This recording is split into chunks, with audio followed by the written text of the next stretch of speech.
Greetings, friendlies. Welcome to Dharma PhD, conversations about the science, philosophy, and culture of mindfulness and secular Buddhism. I'm your host, Shannon M. Whitaker, joined once again by my fabulous co-host, Jeff Street. Welcome, Jeff. Hello. Did the listeners know what my middle initial is? Oh, I don't know if they do. Some of them do, for sure. Okay. Because some of them are people that know you. Mm-hmm. I don't know if in general. Well, listeners, I'll let you in on a secret. It's F. F is my middle is Jeff F. Street. I invite your submissions for a t-shirt. Mm-hmm, mm-hmm. All the Fs. What are we going to talk about in the podcast today? Yes. Thanks for asking. Today's episode is a big deal for two reasons. Two reasons. So we finally come to the last in the series of 6 talks by John Peacocks. Amazing. I know, it's amazing. So we're really just the end of an era here. Whoever thought that we would make it this far? The second exciting thing about this episode is that we're finally also getting to the thing that I am really excited about working on. So I have this Dharma PhD, an independent PhD, and I jokingly say that it's 4 or 5 years of study and practice and discourse that will end in a book that no one will read. And we finally get to that topic. Okay. The topic about which I want to write the book that no one will read. So today's podcast is on the same topic. Yeah. That you're okay. Yeah, we finally get there. Fantastic. Very excited. This is a 2-hour talk. It's a very long talk. Okay. So we're not going to cover all the material in there. It's a great talk, though. Listeners, please go and have a listen to the original talk. But as I was listening to the talk, and as I heard him start to talk about this topic, one of the things that I also realized was I'm finally getting to the point in the independent PhD project where I'm transitioning from sort of the freshman stage where you're learning and absorbing and listening to other people's talks and doing all the research by reading other people's material. And I'm finally ready to start talking about my stuff, what I think is new, and bringing my own thing to it. Okay, that's a big step, big transformation. So just to reiterate what we're talking about, we've been covering a series of 6 talks by John Peacocks. The talks are titled Buddhism Before the Theravada. And this is a series of talks from 2011. So I'm sure that John Peacocks' ideas have grown since then. It's been 10 years, but it still, for me, has been a really good fundamental introduction to a lot of these topics. What we're going to talk about today is the same broad topic that we've talked about the last 2 episodes. This concept, paṭiccasamuppāda, dependent origination, is the usual translation, although you'll be surprised to know I've found some others, but we're not going to... Are we going to talk about your favorite translation today? Not today. No, that'll be another time. One of the things we've previously highlighted was how many varied ideas have come out of this single concept. I wrote a really big blog post about this. That's still out in the world. To prove the point, today we're going to talk about paṭiccasamuppāda in a new way. We're going to talk about it as a model of cognition. Okay. In this talk, actually, one of the participants asked, is this dependent origination a Buddhist model of mental processes? And John Peacocks said, it's not entirely exhaustive because it can be broken down much finer. And then he didn't say this, but as I've been thinking about it, the difference, is it the difference? One way to think about how Gautama was teaching stuff, first of all, he wasn't a neuroscientist. He didn't have these kinds of techniques or the same understanding we do. But also he was mostly concerned with experience. He wasn't concerned with neurons or whatever was behind it. He wasn't worried about why the brain worked that way. He was just worried about what our experience was like. So the chunks are a little bit, shall we say, bigger as far as the way that these mental processes are described. That's something I think is really important, is to recognize that we're talking about subjective experience. We're not talking about neurons firing, but we can still talk about our mental cognition in that way, and it can still be helpful, and maybe more helpful sometimes than talking about neurons firing. That makes sense. We're dividing into a couple different levels. Yeah, exactly. You can zoom in, you can zoom out, you can look at it through different lenses, so to speak. So this is just one particular lens, and it's the lens of subjective experience, and particularly subjective experience in order to flourish, in order to live a better life. The way you would say it if you were a philosopher is you would say it's political. Or if you were on the staff at Bodhi College, you'd say it's ethical. It's about how to live well. We're not just looking at how the brain functions out of intellectual curiosity. We want to know, what is our experience like in order that we can live better. Does that make sense? Mm-hmm. Yeah. In talking about these mental processes, the Buddhist model of cognition, Okay. we'll call it that. Mm-hmm. They start off by saying you have a body and you have a mind. Okay. Yeah, exactly. I'm with you so far. Reasonable. So we have a body and a mind, and then we have senses. We have the regular senses, sight, smell, taste, touch, hearing, anyway, those, but also thoughts. The mind is also a sense modality. So if you have a thought, it affects the mind in the same way that a touch affects the skin. So it's like an incoming impulse or incoming. Right. Mm-hmm. It comes into the inbox. Yeah, comes into the inbox. Exactly. We could go into a bunch of details on that, but I don't know that that's necessary for right now. Let's try quick and dirty. Okay, just quick and dirty. So you have these senses, and I really like the way that Lee Brasington phrases them. You hang your senses out in the environment. Okay. Yeah. Mm-hmm. You go troll it. It's a great phrase. Yeah, I love it. And those senses are then impacted by whatever's in the environment. If we were talking about this in a technical term, we might say that there's a distal stimulus and that there's a physical process. So light waves bounce off of the shoe and then the light waves hit your eye, whatever. We have these senses, we hang them out in the environment. They come in contact with an object, their object, right? Eye has an eye object, ear has an ear object. They come into contact with those objects. And the word that they actually use is contact.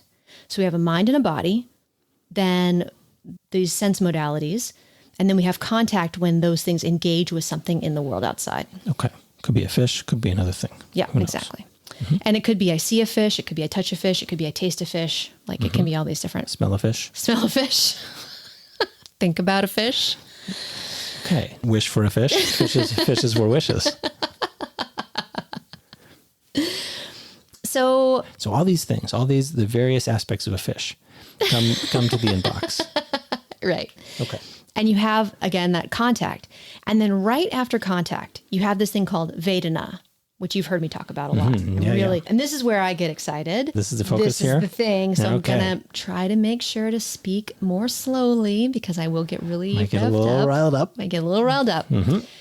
And Vedana, this experience of hedonic tone or feeling tone, it's sometimes called, I like hedonic tone or just Vedana. Vedana has 3 flavors, I'm calling them. Pleasant, unpleasant, and neutral. Or they call it neither pleasant nor unpleasant, but it's kind of long, so a lot of people say neutral. Okay, so our inbox contains all the aspects of a fish. And like the taste. Let's pick one, though. Can we just pick one? Sure. Just for simplicity's sake. Pick an aspect of the fish that you'd like to describe. I would like, the one I'm wishing for right now. I feel like the sense ones, I feel like I get how those work. But I feel like I don't know about the mind one. Okay. Let's talk about that one. I actually am going to ask that you table that one for right now. Okay. Because I think talking about why thoughts are a sense modality and why I think that's actually helpful will derail us from the topic. Okay, let's go through a sense one. Yeah, then. yeah. Okay. Thanks. Well, so the taste of a fish is the part that I want to have right now. Okay. So we have the taste of the fish. It gets on the tongue and there's the taste. And then we have this Vedana, and it's either pleasant, unpleasant, or neither. We could call it neither pleasant nor unpleasant. Pleasant, unpleasant, or neither. Yeah. Okay. And These John are the Peacocks. 3 values. These are the 3 values. Yeah. Vedana could have. Yeah. And it's not 1, 2, 3. It's from super, super pleasant all the way down through, okay, well, now I don't even notice it at all. And then all the way starts getting bad. And that's really bad. Yeah. It's a total spectrum. From one very extreme pleasantness to one very extreme unpleasantness. So these 3, pleasant, unpleasant, or neither, is it like a linear thing? So like pleasantness might go from negative to positive or something. But it seems like neither suggests that maybe there's several other dimensions as well. That's interesting. I think it's more linear, and I think neither is, as things get less pleasant, we pay less attention to them. Somewhere in the middle. And then they fade out and they just don't even get through sometimes our subconscious, right? All the things that are happening in our peripheral vision, for example, that our mind is processing, that we, from a subjective experience standpoint, it never even gets through to consciousness until I say, what does the sole of your left foot feel like? And then you're like, oh yeah, okay. It's kind of neither pleasant nor unpleasant, but maybe it's a little bit pleasant. Like this, maybe it's not bad. It's touching the carpet. It's nice. It's a nice clean. It's a nice warm carpet. Yeah, I'm into it. But it's not a large degree of pleasantness. Right. It's not dominating my experience right now. Yes. And then you can also continue moving down the spectrum, down. You can moving towards unpleasantness, where it's a little bit unpleasant, but you don't, that like nagging thing in my lower back. I don't really notice it until it gets very bad, and then I notice it, and then it's very unpleasant. So the neither is sort of a space where we don't even pay attention. It doesn't even come into consciousness a lot of times. It stays subconscious or unconscious in our experience. Does that make sense? So I'm eating a fish, and it might be delicious, it might be terrible. Or you might not notice that you're eating. Or I might be more focused on the conversation. Exactly. So that raises an interesting point, though, because there are a couple of ways to eat a fish. One way is to eat a fish in a space with no other stimuli happening at all, my experience. So this is the only one, and then it falls somewhere on this spectrum. But that's not the case most of the time. Most of the time you're receiving really a lot of stimuli. And so they get sorted maybe. Like maybe we're having a very nice conversation, but listeners, maybe we're eating fish. Right now you don't know. But we're maybe more focused on the podcast than we are on the eating fish. We need our listeners may be eating fish right now and listening to the podcast. Let's hope they're more focused on the podcast and that they're eating delicious fish. But it might be that you have a few sensory inputs. Yeah. And one might be dominating another one. Absolutely. So we're eating a fish. It's either pleasant, neutral, unpleasant. Yeah. And I kind of like how you said pleasant, neither, or unpleasant. Neither. Okay. I think I'm going to try and use neither. We'll see. I don't know. It might not work, but I'm going to try it for now. Let's stick with neither. Neither. Yep. Okay. So I've got this part. I'm with you. For the purposes of moving forward, shall we pick the Vedana value, I guess, that this fish has? Is that useful? Let's keep it open, and then we can play around with it in the next step. So we have a mind and a body. We have these senses hanging out in the breeze. We brush one of them up against a fish. In this case. And then we have this Vedana. Yep. And I'm saying it Vedana because it's a long A. Everybody says Vedana, but technically it's Vedana. That's right, exactly.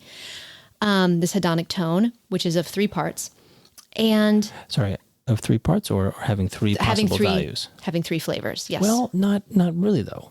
Just coming back to the continuum. It's not 3 possible values. Yes, you're right. Three. Yes. These values are for convenience. Yes. Because we have not established like a scientific scale. Yes, that's true. Okay. Yeah. But some continuum in there. Yes. Okay.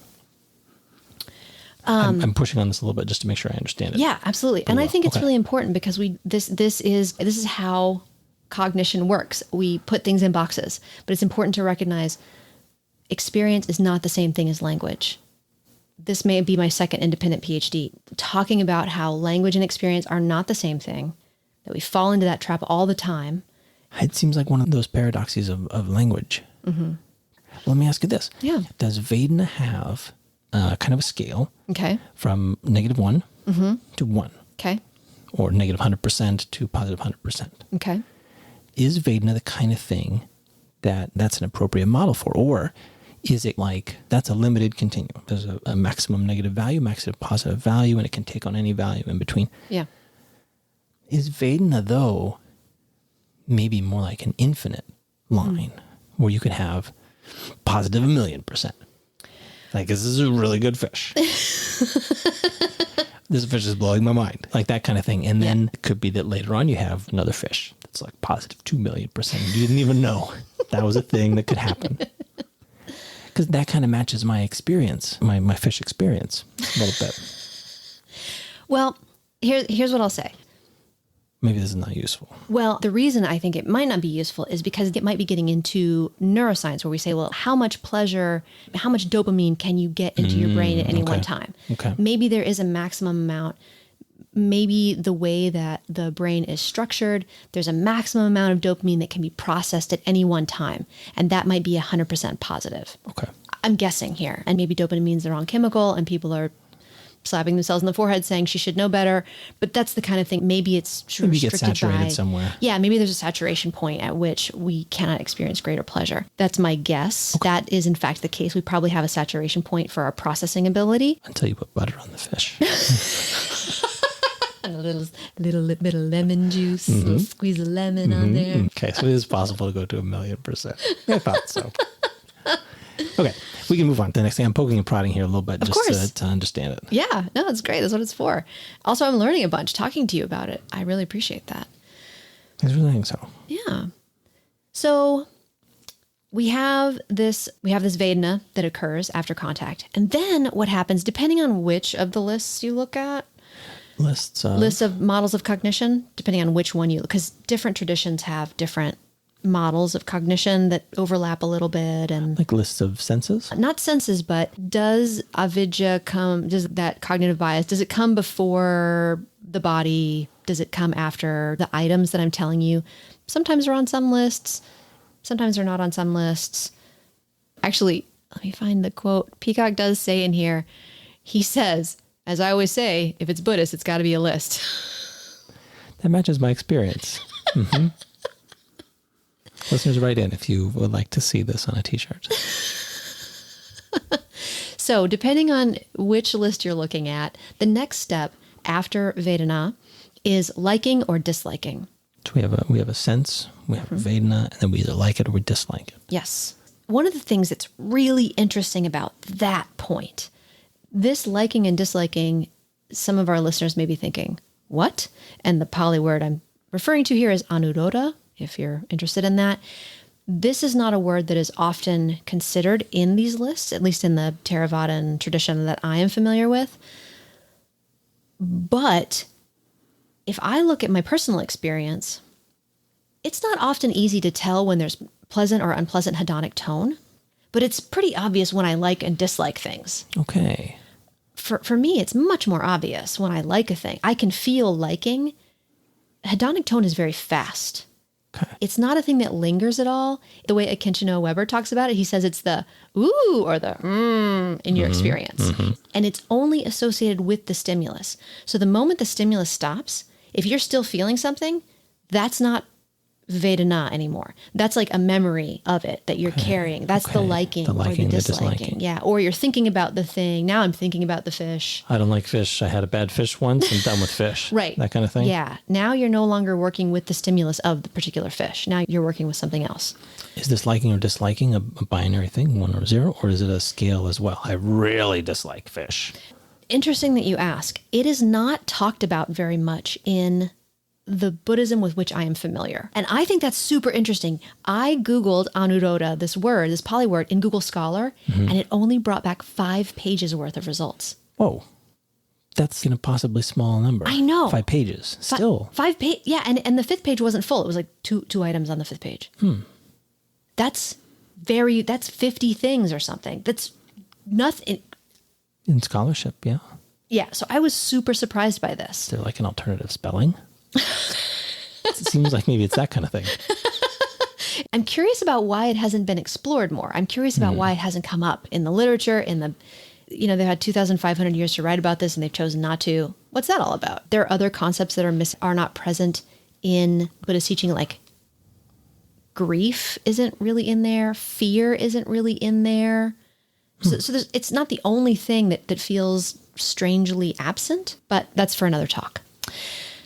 Do you have any questions about liking and disliking before we move on? Quick recap. We have a sense. We have a Vedana. We have a mind and body. We have senses. Yes, go. All right. So the mind and body, these receive input from the senses. Those arrive to the inbox, and we have a Vedana. We have a hedonic tone. Yes. And that's an instantaneous thing. Yep. While the sense input is happening. Yes.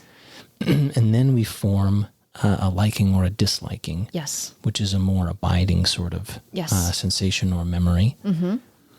And that brings us up to where we are. Correct. In the Now process. yes. Okay.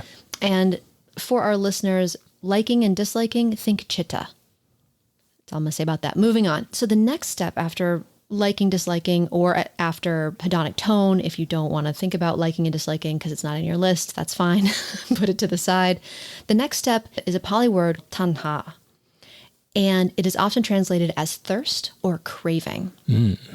But something that Peacock says, he says the word tanha isn't just thirst, like, oh, I'm thirsty. Let me get my water bottle and fix this problem. The way that Peacock says it is this concept of tanha has immense pathos in it. I need fish. Yeah, it's craving that is insatiable. I need all the fish. Have you ever experienced, okay, I experienced this. I don't have an off switch for Indian food. Oh, okay. I will sit down to a buffet and eat until I'm physically uncomfortable or food baby level. Yeah, but bad food baby. I'll also do this with sour candies.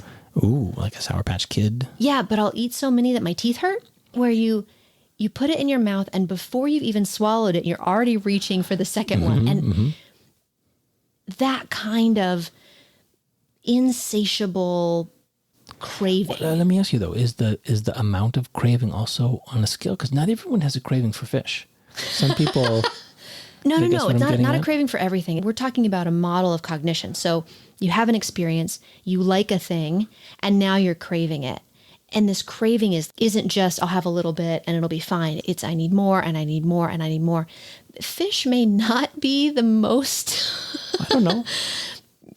Something like sugar is a lot maybe more appropriate because many of us have had this experience of eating sugar until we're sick. Sure, yeah. Or eating sugar even though we know it's not good for us. Particularly in those formations of quote unquote addictions, that is where you really start to see this kind of craving. And I really like Judson Brewer's definition of addiction, which is continued use despite adverse consequences. Okay. So I know sugar is not good for me. I know it's ruining my teeth. I know it's going to have ill effects on my health. I continue to consume it at quantities above what is helpful. Do things like alcohol and tobacco and other drugs fall into this? Absolutely. Okay. Absolutely. So we've reached a place in the model of cognition where all things, we could say, that our mind is conscious of have followed the pathway so far. We have a mind and body, and then some sense. It gives an input, a vedana, a liking or disliking. But not everything gives us a craving. Yes, you're absolutely right. Okay. Yeah, absolutely. Like, for example, the things that give us a neutral or a neither, a vedana value, then would also give us a neutral or a neither liking or disliking value. We would neither like nor dislike. Right. We just ignore, basically. Yeah. And then we wouldn't fall into the craving loop. The things that had a neither or maybe a negative liking or disliking value would not give us a craving. And if we dislike, we can also crave to get rid of. The experience that comes to mind is like being in a meeting at the office and the person that is talking is just, and I just want it to stop and I want to stop really hard. You know? So we can also crave to get rid of. Casting about for an excuse to leave. An anti-addictive, whatever the opposite of addiction is, now, okay, I'm thinking about, I don't want to go into the office because I don't want to hear that person talk, and when we develop these unskillful habit patterns where we start to crave to get rid of something, even though the thing isn't there, we're craving to get rid of it. Maybe. Yeah, revulsion. Yeah, that's a really good term. Anti-craving also. Anti-craving. So the next step in the model after the craving is optional craving. Optional craving is grasping. So we crave a thing. It's one thing to want a thing. It's another thing to actually go after it, to pursue it, to grasp the fish. Right. And this grasping can both happen to things we don't have. So I pursue an object that I don't have, but it can also happen to things that we already have. So never let this fish go. Right. I want my cake and I want to eat it too, but I also want to have it. A canonical example might be, I have this really beautiful china and I never eat on it because I don't want anything bad to happen to it. And then I get some other nice china to use, but then I'm like, that's pretty nice too. So I end up eating on paper plates, even though I have 3 sets of nice china in the cupboard because I'm grasping after what I have. So we can both grasp for things we don't have and we can grasp for what we do have, but we want to protect somehow. And keep unchanging. Does that make sense? Sure. Yeah, I've experienced this. Yeah, it's nice to have one scratch on everything. Yeah, then it's a little get stuff from Craigslist. It's already scratched when it shows up. Yeah, it's a liberating kind of thing. And so the thing that you're liberated from is from the grasping. A little bit, yeah, it can be. So the Pali word for this grasping is upadana, and what Peacock says about it in this talk is that this is the crux, he says. This tanha upadana, he says them almost hyphenated. This is where the trouble is. It's where things are really happening.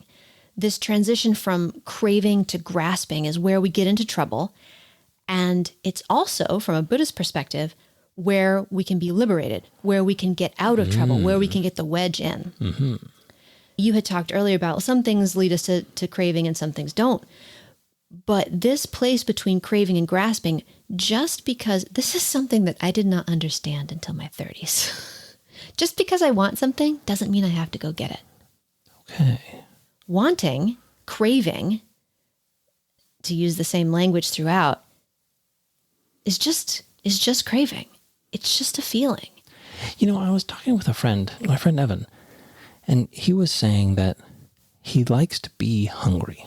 Yeah. Sometimes. I do too. Like, not in a formal fasting way. I didn't have the sense that he had a particular program of the schedule of eating, but he said that he liked to experience this feeling. Mm-hmm. Because it reminds him that's an okay state of affairs. Yeah. It's okay to be hungry. You do not need to go eat right now. You will be fine. Your body will be fine for several days. Yeah. Remember we said at the very beginning, we're talking about subjective experience and we're talking about how do we live well. That's the point of all of this. It's not just to give you another list of things to memorize or learn. I know that's what you think. He's nodding and winking at me. It sure does seem like the Buddhists are into lists. The point of this exploration is to be able to recognize, oh, I'm in this state. And of course, as we said earlier, this is a spectrum. It's not one thing and then another thing. We roll through these different states. But at any point, basically after Vedana, because Vedana is kind of automatic, and over long terms, we can probably change our hedonic tone, but not in the moment. It happens unconsciously. But from any point from liking on, we can get the wedge in. The metaphor I came up with was Oreos. Because this person has a weakness. Strong craving. A weakness for Oreos. So I see a picture of an Oreo on an advertisement and I think, I want Oreos, right? Like the craving happens. Mm-hmm. And then the grasping is actually getting up and getting in the car and going to the grocery store. Getting to the Oreos. Right. And getting to the Oreos and buying them and putting them in my mouth. At any point along that trajectory, I have the ability to stop this. At the point of seeing the ad and feeling the desire arise, I can say like, oh, right, there's the Oreos again. I suspect that a lot of people may not experience that as a conscious. They may not have the experience. Maybe many of our listeners are people that are students of this process and agree. But I would guess that most people, myself included, largely don't feel like this is a thing that is consciously available to us. Yeah. Or maybe not consciously, but available in any case. Yeah, absolutely. And it probably isn't when we're not paying attention. It's just habit. It's that sankhara, right? That habit pattern of want thing, go pursue thing, get thing, put thing in mouth. Yeah. But the thing I was going to say is if we become aware at any stage in that process, we can get the wedge in. So if at liking, if I see the ad and I find, ooh, Oreos. Oreo. Okay. That was an advertising agency doing a great job of triggering my craving. And I'm just going to put that down. Like I'm uncomfortable right now because my body is telling me to go get Oreos, but this will pass. Tell me more about this. So you have a Vedana, positive Oreo Vedana. And then you have an Oreo liking, and technically I have an idea of an Oreo. I don't actually have the Oreo in my mouth. I have an idea of an Oreo. Oh, and then sorry. I like that So Oreo. you didn't get like the taste of an Oreo. Right. What you got was the idea of an Oreo. Right. Someone handed you the idea, an advertising agency. They said, Right. hey, there's a good idea. Yeah. Oreos. Yeah. And you have a good product if all you have to do is say the name of that product. And then I start salivating. Yeah. Totally. Like Pavlov's pets. Totally. So you have this idea of Oreo, positive Oreo Vedana, and you're using this phrase, get the wedge in. Yeah. Tell me more about what that means in practice. So Like what are the verbs? okay. Knowing I am having a craving for Oreos. Having a conscious, Recognizing like, I see. I'm having a craving you sit for Oreos. back from your mental processes a little bit. And you say, A little bit. Here it comes down the pipe. Yep. There's a craving for Oreo. I see it over there, the Vedana. I can feel Here's it. Here's the liking, Yeah. getting a little more closer. And I don't... Trouble. The thing I was saying earlier is Vedana, it's not easy to catch Vedana because it's so fast. But liking, usually, because it lingers a bit, is typically where I would notice. And particularly in craving. I often don't notice this until I hit craving. I don't know if this would be an interesting example or not. I was biking home from school when we were in Baltimore. I was biking home from art school. So I've been at art school all day. Yeah. It was 4:30 in the afternoon. It was a sunny day. I was bicycling home, and there's a huge advertisement for Jameson whiskey by the freeway there as you're coming down. Yeah. I don't know if you remember this ad. And I came down the hill and I looked up 4:30 in the afternoon on Tuesday, and there's this enormous bottle of Jameson. And I thought, yeah, a glass of Jameson would be really nice right now. And then I realized, okay, I don't want a glass of whiskey right now. These advertising agencies have put this thing into my brain. I do like a glass of whiskey. You like a glass of whiskey? And what arose was the craving for whiskey. And if I had been mindless, if I hadn't have realized, one, if I hadn't been paying attention, and two, if I didn't understand how my mind worked, if I didn't have these models to frame my cognitive processes, I would have thought, oh my gosh, I need a glass of whiskey. Let's go get some whiskey.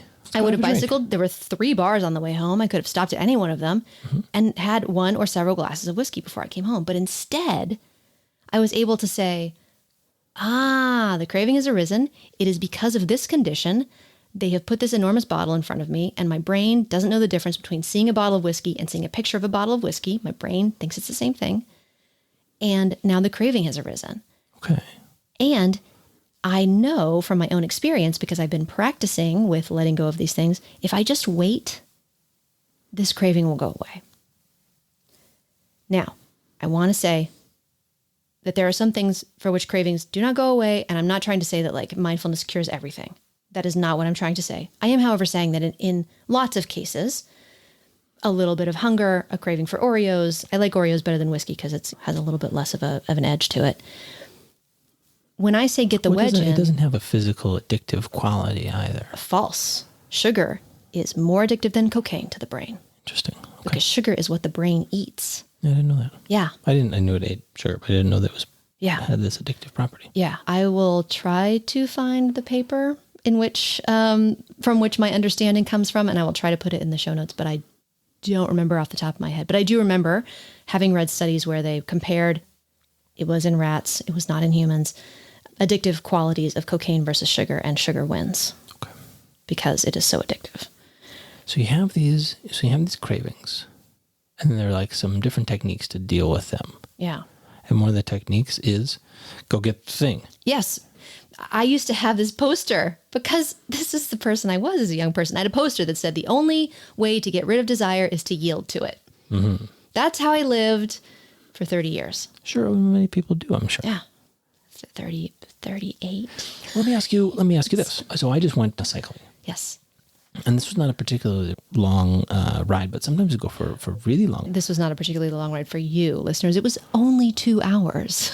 I went 2 hours. I went 58 kilometers or something like that. Okay. Anyway, go ahead. It wasn't a particularly long ride for me, but sometimes I'll go for much longer rides, and I'll get to the end of the ride, or sometimes during, and I'll experience. I'm not going to use any of the technical words that we've just used now. I'm gonna tell you my experience, then you might tell me. Yeah. Which That's a great are idea. the ones that I'm. Yeah, totally. So I'll get hungry. Yes. I'll get to the end of the ride, and I'll say, I'm very hungry. Yes. And how does that fit with Yes. the model, the list that we've just described? Great question. So here's what I understand today. This is my understanding right now to answer your question.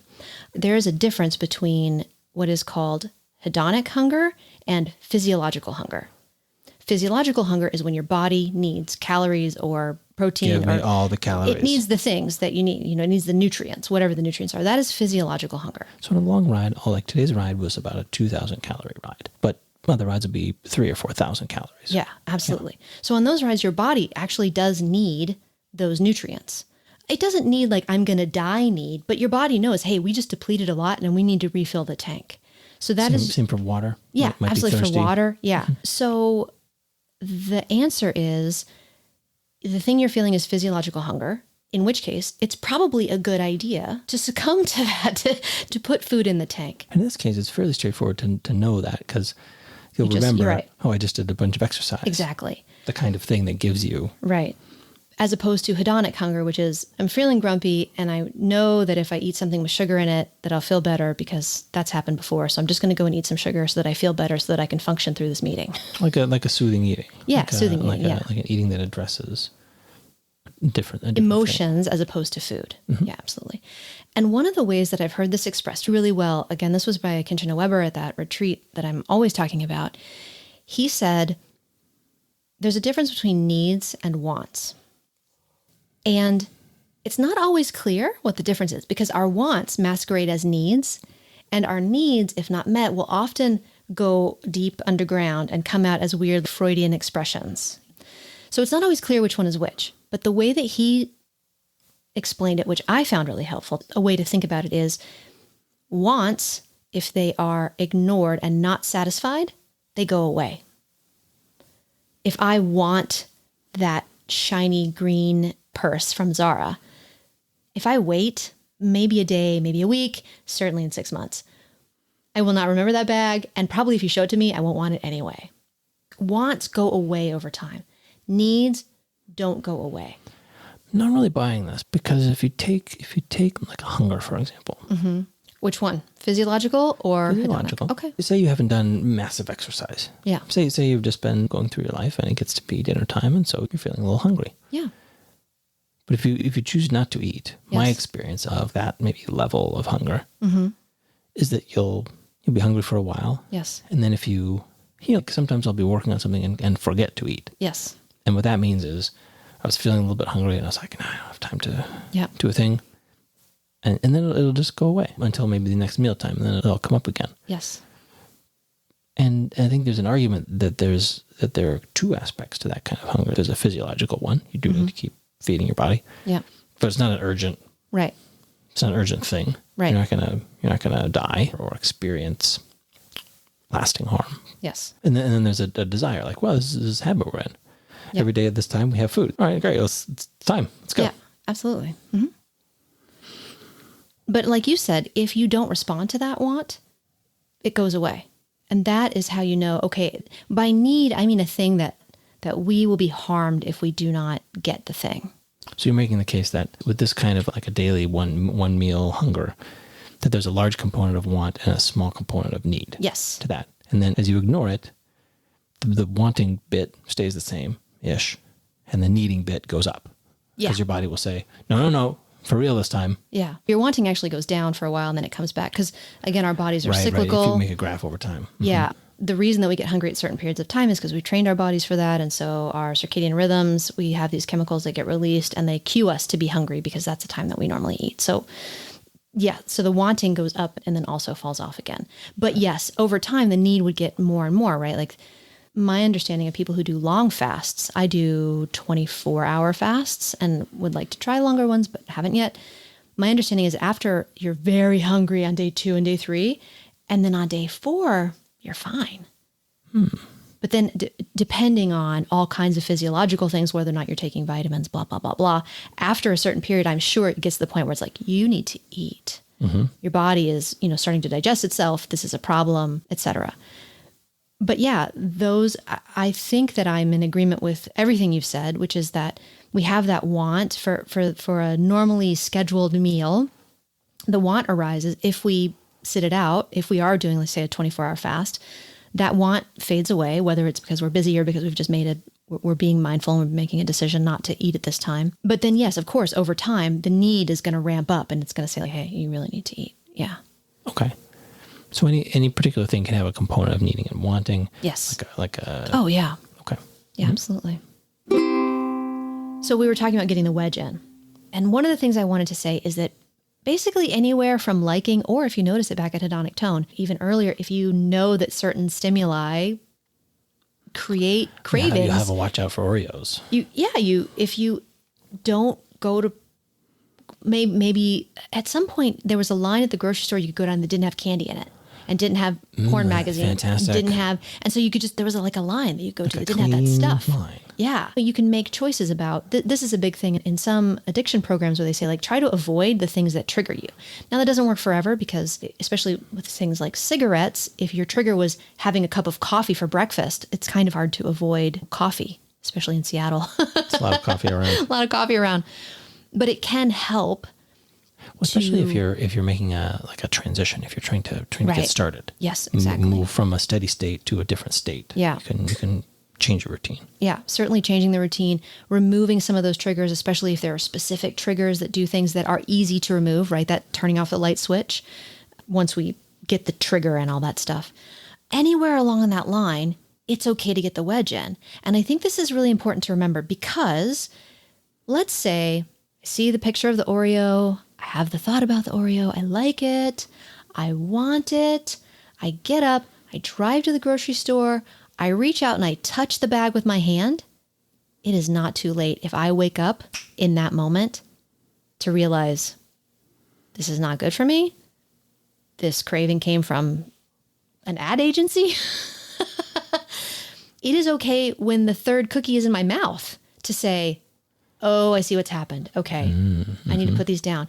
I think the trouble that sometimes I get into, and I think other people get into it, is that we kind of feel like, to heck with it. I'm this far along. I might as well eat the whole bag. Or there's no stopping it now.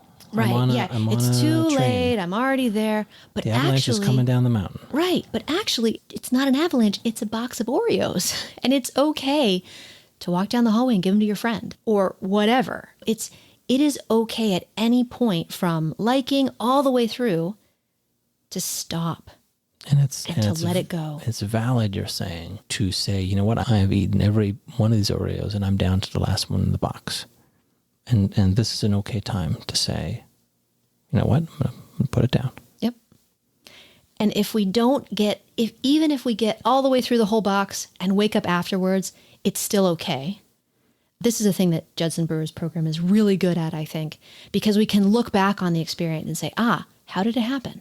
Where did I get triggered? What was the process of getting into the craving? What was the process of the grasping? How did I get there? Are there things I can do in the future next time? Blah, blah, blah.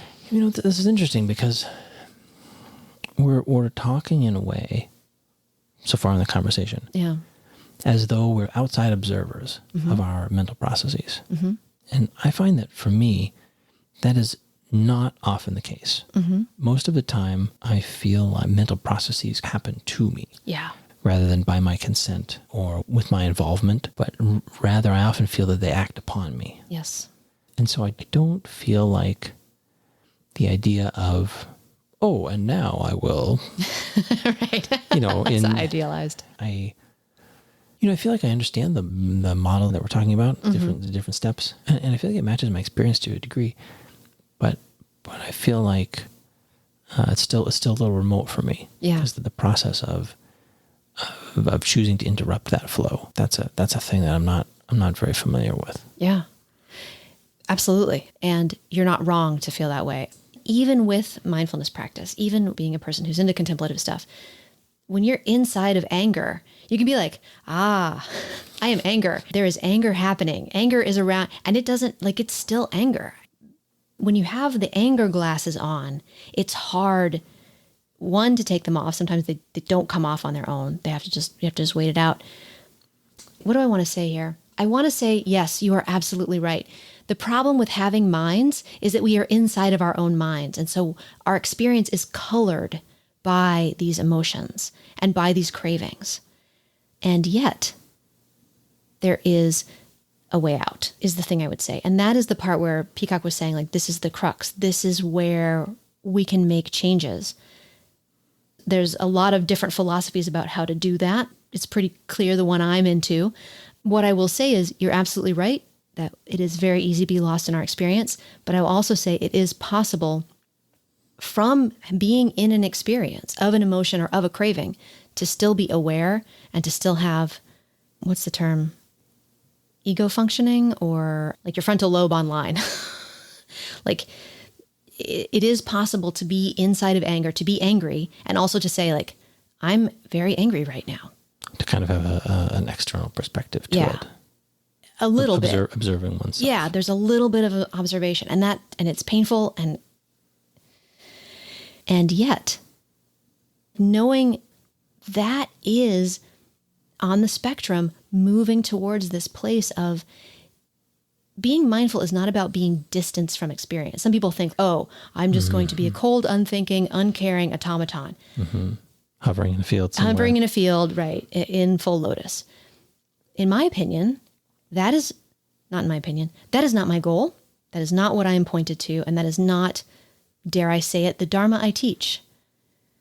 My experience is to help myself and others become more sensitive to what is happening so that from inside of anger, I can know, I'm really in it now. I'm super in it right now. Feeling. Yeah. I think the other day, I don't know if you remember this or not, but I was like crying on the couch about something. And I said, for somebody who's a philosopher of human flourishing, I sure do cry a lot. And then we both laughed as I was still crying. And I was really sad. I was afraid I had chosen the wrong path for my life and that what I was doing was not going to help or make a difference. And I was wasting my time and I should go get a job and I had chosen wrong. I was saturated in that. And yet I was able to see like, hey, dude, you're really in this thing right now and it hurts and it's so uncomfortable, but it will pass. And did you say to yourself something like, yeah, these are big questions. Yeah. This is a thing to think about. Yes. And yet this overwhelming sadness is maybe not a thing that's helping me to do that. So let's go through the process of being sad. Yes. The emotional, the physiological. Yes. Both. And that's okay. That's not a thing that's defining me. It's not defining the decision I'm making here. It's a thing that I'm going through right now. Yeah, absolutely.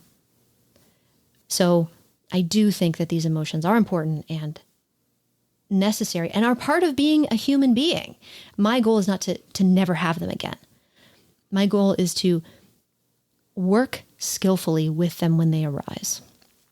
And I mean, it'd be fine if I was in a place where I didn't have anger, but we're humans. Maybe we can't. Hovering sounds fun. I don't know. Not motionless hovering, like more hoverboard. Oh yeah, okay, yeah. Hovering sounds amazing. But yeah, the emotionless part, that was actually something that really turned me off from this kind of stuff when I first learned about it. I was like, I like having emotions. When I was preparing for this episode, I wasn't sure how to talk to you about this. I didn't want it to be giving you another Buddhist list, right? I really wanted it to make it about, I asked myself, why is this important? Why would we even care about it? The phrase that Peacock used was unraveling the thread. He said, the moment you start looking at this experience, it's like a piece of, he says, wool in a sweater. And as soon as you pull that thread, it just starts to all come apart. And it's no longer this, you had said, I'm inside my experience and I can't get outside of my experience to notice that these things are happening. But when we start to see these aspects, we can say like, oh, there's a thread and kind of grasp at something and then like pull on it a little bit. And then the whole thing sort of starts to unravel the solidity of that emotion, the solidity of that experience. It unravels a little bit. You can kind of peek through. Yeah, you kind of peek through and start to realize, oh, right, I am experiencing anger in a big way, but that is not the entire universe. That is this little me that is having this experience right now. And it's real, but it's in context. It can sometimes be seen in context. Maybe that's a way to talk about it. Does that make sense? Sure. Yeah. I like this model of mind function because I feel like it's enough to start to get our teeth into our experience and sort of start parsing out our experience so that we can begin to see more clearly where stimulus happens, where there's the gap, where we can take action, and just bringing more skillfulness in general to our behavior and to our lives. Sure. Yeah. One of the other aspects of these mental models that I really like is I feel like they reduce a little bit of the guilt around behavior that maybe we don't like. For me anyway, knowing that I have a body and senses that are hanging out in the environment and those senses are impacted. You know, I told the story about seeing the billboard with the Jameson whiskey and then having this craving. Yeah. Recognizing that it wasn't my quote unquote fault. I didn't need to feel quote unquote guilty because I had this craving. Like it's just what happens when senses are impacted by the environment. For me, a lot of that guilt can fall away when I understand a little bit better how my mind works, what it evolved to do, and how it's responding to its environment. That makes sense. It's interesting to hear you say that, because I'm having the opposite. This topic that we're discussing makes me feel much more responsibility, much that it is much more my fault. Interesting. To have these likings, dislikings, but cravings. Mm-hmm. Yeah. I feel as though those are much more my responsibility because of what we've been saying here. Can I offer something? Can I respond to that? Please do. So, yes, I hear what you're saying. Like all of a sudden, oh my gosh, I'm supposed to do something between stimulus and response. Oh no. Right. Here's a model, and this is exactly where. Right. One thing I would offer you is that there's a couple different ways to look at that, right? One is I'm doing it wrong and da-da-da. Another way to look at it is as freedom, as agency. I now know that there is agency here. And I may not have a lot yet. I may just have the tiniest. And that agency may literally just be looking at it and seeing it. And then it whizzes by and I'm still where I was before. But now I have the agency to turn towards it and identify it. I was a facilitator for Judson Brewer's habit change program. Yeah. And he is huge on this idea of you don't have to do anything in the beginning. In the beginning, all you have to do is know. You can keep doing the behavior. Good first step. Yeah, the first step is just know. In fact, he says don't take any action. When he does, my speech is speeding up. He says don't take any action. When he has classes or had classes for smoking cessation, he would tell people, go home and smoke, but pay very close attention to what it's like. And they say, what? You want me to go home and smoke? And he said, yes, but I want you to pay very close attention. So what I invite you to do is when that guilt comes up, see if it's okay to, it's guilt again. Look, I'm having guilt. Okay. Yeah. What does that feel like? Well, is guilt a thing that comes through this process? Absolutely. Well, it's one of these thoughts that we were talking about. A thought can come in here, right? So your thought comes in and then you have this vagueness that's like, oh no, guilt. Yeah. That's interesting. I hadn't thought about that. It's a little meta. Yeah. Interesting. That seems powerful. Mm-hmm. Interesting. Okay. Let me think about it for a little bit. Okay. Thank you. You're welcome. Is there anything else? How has this landed for you? Is there something else that you haven't said that you'd like to say? I think I'd like to return to it in the future. I don't know if the listeners would be interested in that, but I feel like let it percolate. Yeah. And then talk about it again. Awesome. I'd love to. You won't be surprised to know. Great. Thanks. That's all I have. Listeners, thanks so much for being here with us, and may you be well. Let's see if this translates to the microphone. Do we have a button on the Rodecaster? Do I have a drum roll? I don't know if I have a drum roll. Let's try all the buttons just to find out.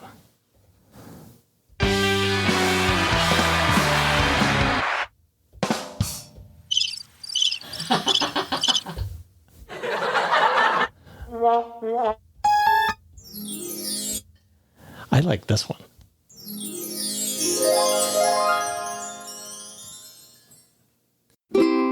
With sliding Facebook. down Just lower and lower in your chair until you're completely under the table. You might say something clever and adorable and handsome like you always do. And people will be very disappointed if I didn't capture that. I was messing up phenomena and phenomenon in the last episode. Phenomenon. Do, do, do, do, do.